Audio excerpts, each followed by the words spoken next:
जब मुश्किल में थी तो कभी शिव जी से बोला, कभी दुर्गा जी से बोला, कभी राम जी से बोला, तो काम कहीं तो बन जाए ऐसा। तो पर महाराज जी ऐसे अलग अलग भगवान को बदलना तो कोई देवता नाराज तो नहीं हो जाएगा, पहले मुझसे बोली फिर अभी उससे? नहीं तो काम भी पूरा हो गया क्या?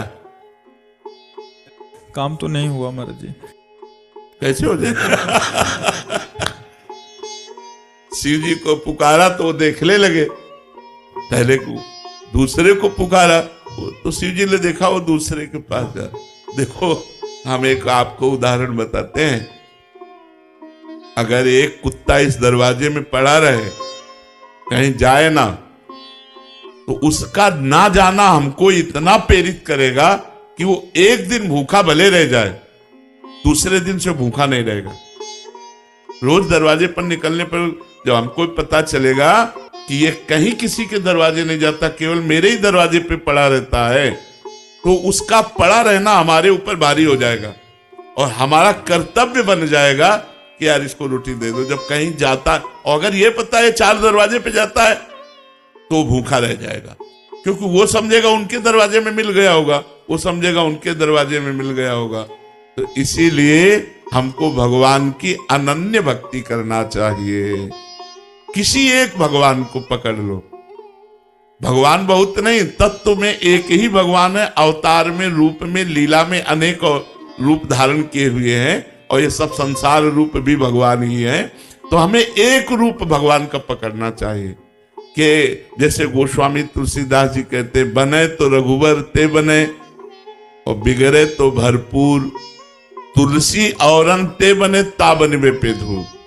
यदि बने तो भगवान श्री राम के बनाए बने, अगर किसी और भगवान के बनाए बने तो उसमें धूल पड़े, मुझे नहीं चाहिए, तभी अनन्यता आएगी। एक हम आपको उदाहरण बताते, महाभारत का उपमन्यु नाम के एक ऋषि थे,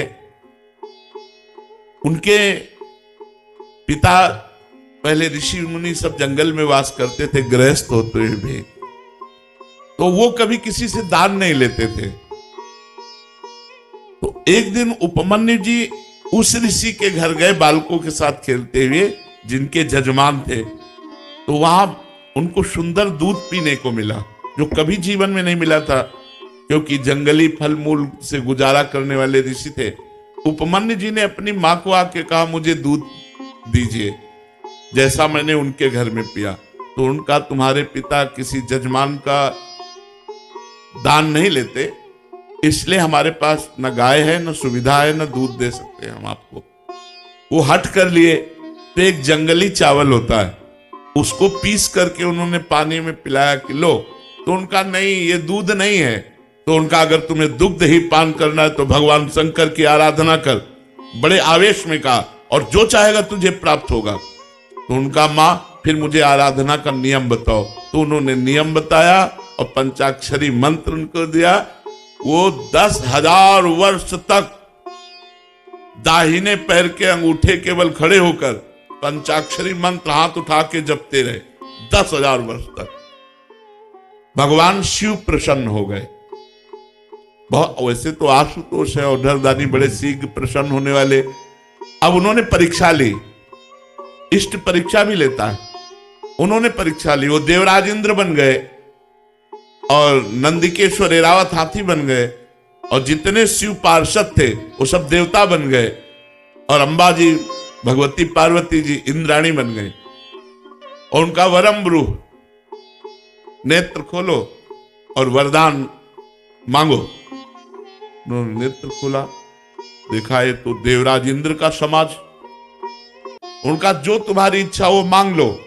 तो उन्होंने प्रणाम किया और कहा, देवराज इंद्र और समस्त देव समाज, आपके चरणों में प्रणाम है, पर आप जाइए, मुझे आपसे नहीं चाहिए, मुझे भगवान शिव से चाहिए। क्योंकि भगवान शिव ही थे तो उपहास करने लगे। तो उनका, सावधान, मैंने ना आपको बुलाया है, न मैंने आपसे मांगा है, आप स्वयं आए हो तो हम आपको नमस्कार करके वापस भेज रहे हैं।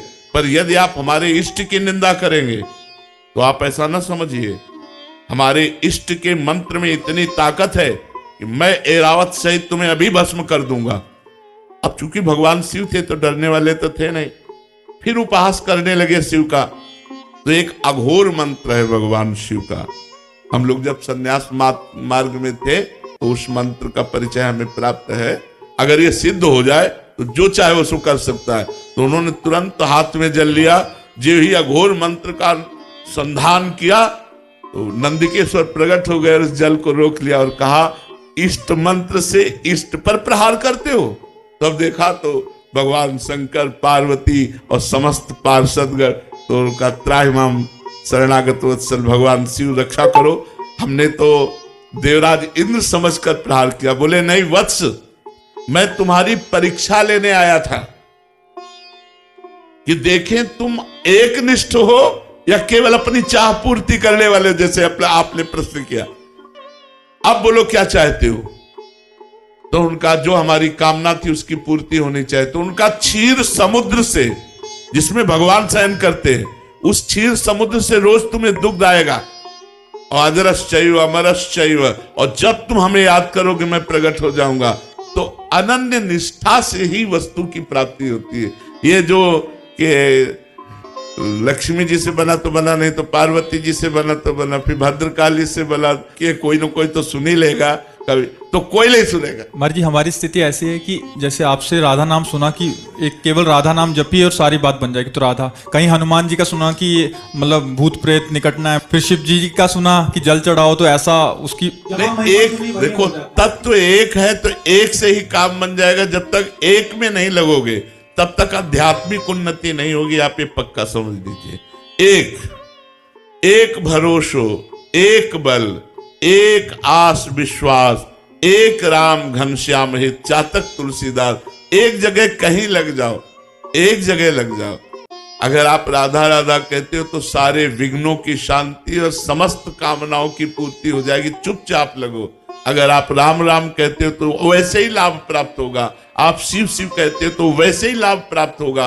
हमारे भगवान के अनंत नाम है, अनंत रूप है। हम अनंत रूपों की आराधना नहीं कर सकते। किसी एक रूप को पकड़ो, किसी एक नाम को पकड़ो। इसीलिए गुरु बनाया जाता है कि गुरुदेव जो नाम रूप मंत्र दे देंगे वही हम भगवान की आराधना करेंगे, तभी सफलता प्राप्त होती है। तो अब प्रारंभ में तो वैसे सबकी भक्ति ऐसी होती है, लेकिन अगर आप वास्तविकता में लाभ लेना चाहते हो तो आपको एक में आना पड़ेगा। किसी एक भगवान के रूप को चयन कर लो, एक नाम चयन कर लो और उसी से बेड़ा पार हो जाएगा।